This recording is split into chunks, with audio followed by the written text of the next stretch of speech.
বাড়ি থেকে এখান থেকে দেখতেছে দাও দাও আগুন লাগতেছে। আমরা সবাই ছুটে পড়ি, আমাদের এলাকার যা আছে সবাই ছুটে পড়ি। আমার বিষয়টা আমি পুরানো চিন্তা করছি, আল্লাহকে চিন্তা করছি। এখানে আমি যেটা চিন্তা করছি, আমি চাচ্ছি এটা কেমনে বাঁচবে, আমার আল্লাহ এটা বাঁচাচ্ছে এখানে ছিল। কিন্তু আল্লাহর কুদরত এরকম দেখেন, এই আমাদের কোরআন শরীফ গুলো বাঁচে গেছে।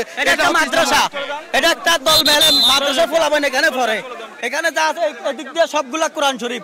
এখানে এখানে এখানে লাগছে ক্যারেট থেকে, হ্যাঁ এটা একটা ক্যারেটে গোডাউন ছিল।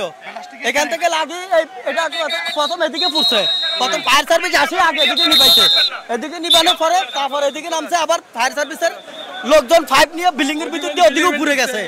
উপরে যাওয়ার পরে আবার কিছু এদিক থেকে নিবাইছে, কিছু ওদিক থেকে নিবাইছে। এখন মোটামুটি নিয়ন্ত্রণে আছে। আমরা মনে করি সারা বাংলাদেশে এবং এই সমস্ত অবৈধ ক্যারেট যেন কোনো এলাকায় যেন না থাকে। আমরা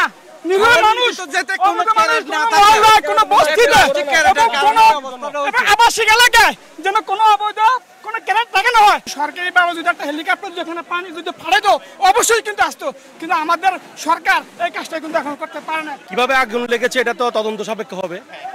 আমরা ধারণা করতেছি যে এখানে অনেকগুলা ওই যে ক্যারেট বলে প্লাস্টিকের ক্যারেট এখানে সেগুলো থেকেই এখানে এমনও হতে পারে যে সবাই বরাতের পটকা টটকা ফুটিয়েছে। এটা হতে একটা কারণ হতে পারে, সম্ভাব্য, কিন্তু আমি শিওর না। এখানে যথাসময়ে ফায়ার সার্ভিস আসাতে মানে ভয়াবহ দুর্ঘটনা থেকে রক্ষা হয়েছে। আমরা যতটুকু জানতে পেরেছি এখানে মানুষের এখনো কোনো ক্ষতি হয়নি। অবশ্যই আমরা এই বিষয়ে নজরদারি বাড়াবো।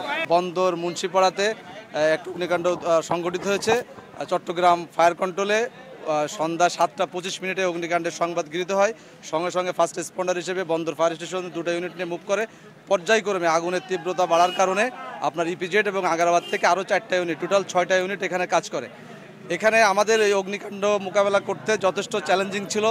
ফাস্ট ক্রাউড ছিল, ন্যারো রোড ছিল এবং এখানের যে অবকাঠামোগত যে অবস্থান এবং আগুনের যে ঝুঁকিটা আপনারা দেখেছেন, যে প্লাস্টিকের যে ক্যারেটগুলা প্রায় 20 থেকে 25 ফিট পর্যন্ত হাইটেডে মজুত করা ছিল, যে কারণে আগুনের আপনার উচ্চর দিকে খুব দ্রুত গতিতে প্রভাবিত হয়েছে এবং আশপাশে 2টা ভবনে আগুনটা বিস্তার ঘটেছে। আলহামদুলিল্লাহ জনগণের সহযোগিতায়, আমাদের অক্লান্ত প্রচেষ্টায় 8:30টায় আমরা আগুন নিয়ন্ত্রণ করেছি। অলমোস্ট নির্বাপনের শেষের পথে, অল্প কিছু সময় কাজ করলে আমরা ফুল ফায়ার আউট দিয়ে দিতে পারবো।